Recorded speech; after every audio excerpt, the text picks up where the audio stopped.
UP में विधानसभा 2022 के चुनाव की सरगर्मियां तेज हो चुकी हैं। आज हम पहुंचे हैं 175 कैंट बसपा के प्रत्याशी अनिल पांडे जी के पास। आइए उनसे जानते हैं कि चुनाव को लेकर उनकी क्या क्या रणनीतियां हैं। जी, आज मैं पूछना चाहती हूँ कि आपके चुनाव की क्या क्या रणनीतियां हैं, क्या क्या सोच रखा है आपने? चुनाव की रणनीतियाँ हमारी एकदम स्पष्ट हैं कि जो भी पूर्व में जो लोग चुने गए और चुन के जो भी उन्होंने वादा किया, किसी ने भी उस वायदे को पूरा नहीं किया। और जहाँ भी हम जा रहे हैं लोग यही कह रहे हैं कि भाई पूर्व में जो भी लोग आए किसी ने भी अपना वायदा यहाँ पूरा नहीं किया है। तो हम उनको यही बता रहे हैं कि एक बार हम लोगों को मौका दीजिए यहाँ पे कैंट विधानसभा के अंतर्गत। और लोग उम्मीद कर रहे हैं और उसकी वजह ये है कि 2007 से 12 के दौरान जब मानिया बहन जी मुख्यमंत्री थी तो उन्होंने लाखों लोगों को रोजगार दिया था। और मान्यवर काशीराम साहब आवासीय योजना के अंतर्गत लाखों लोगों को आवास दिया था। और यहाँ जो भी आप डेवलपमेंट देख रही हैं लखनऊ से लेके पूरे उत्तर प्रदेश में वो स्पष्ट आपको दिख रहा है। उसके अलावा कैंट विधानसभा के अंदर भी उसी सरकार के दौरान इको गार्डन का निर्माण हुआ था। कृष्णा नगर में जो ट्रैफिक पार्क है उसका निर्माण हुआ था। आलमबाग में बस अड्डे का निर्माण हुआ था। और पकरी का जो नहर थी वहाँ पे आपने देखा स्मृति उपवन के रूप में कितना शानदार कार्य हुआ है। तो यहाँ पे जो भी जनता जनार्दन है वो कह रही है कि नहीं, निश्चित रूप से बसपा के शासन के दौरान जो है बहुत बेहतरीन काम हुआ था और लॉ एंड ऑर्डर बहुत मेंटेन था। बहन बेटियाँ हमारी बहुत सुरक्षित थी उस दौरान। और लगातार उसके बाद सपा का आपने शासन देखा, गुंडा राज चरम पे था। दंगे ही दंगे हुए, छोटे बड़े मिला के दर्जनों के तादाद में दंगे हुए। और फिर बीजेपी का आप देख रही हैं किस तरीके से इन्होंने जो है युवाओं को छला है और बेरोजगारी की पराकाष्ठा पार कर दिया है। यहाँ पे जो भी हमारे युवा साथी हैं वो मजबूर हैं संविदा की नौकरी करने के लिए, वो भी 6-7 हज़ार रुपया मिलता है।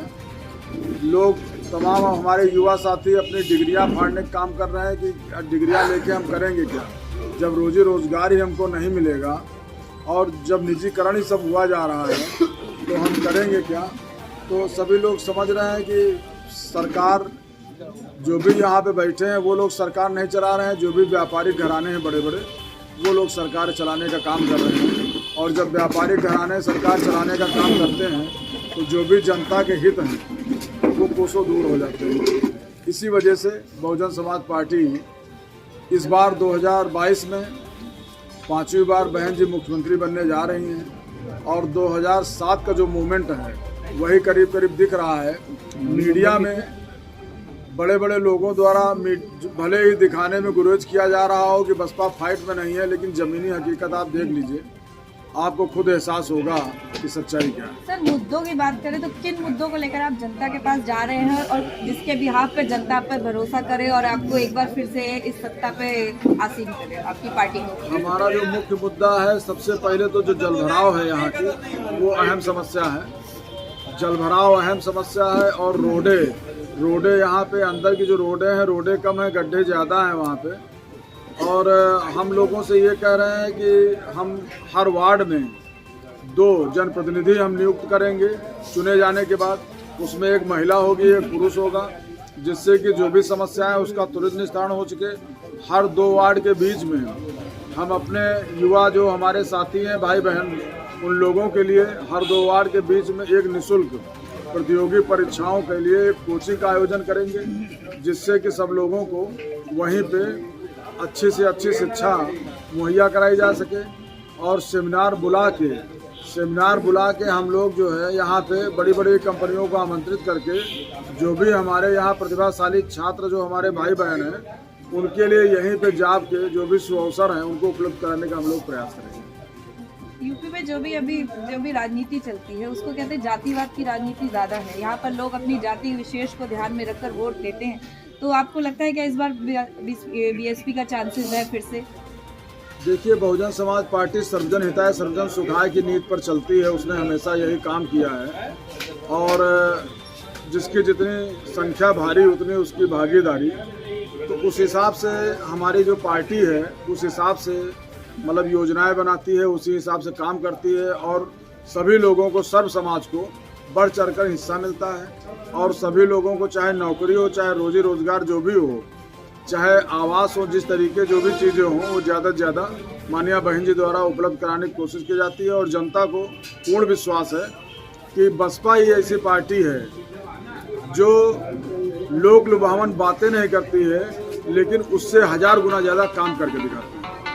सर ऐसा हो कि जैसे दलित कार्ड को लेकर बीएसपी हमेशा लड़ती आई है, अभी चंद्रशेखर जी की भी भीम आर्मी है जो दलित को लेकर चल रही है, तो आपको क्या लगता है कि आपकी पार्टी के जो वोटर है वो कन्वर्ट होकर उनकी पार्टी में जाएंगे?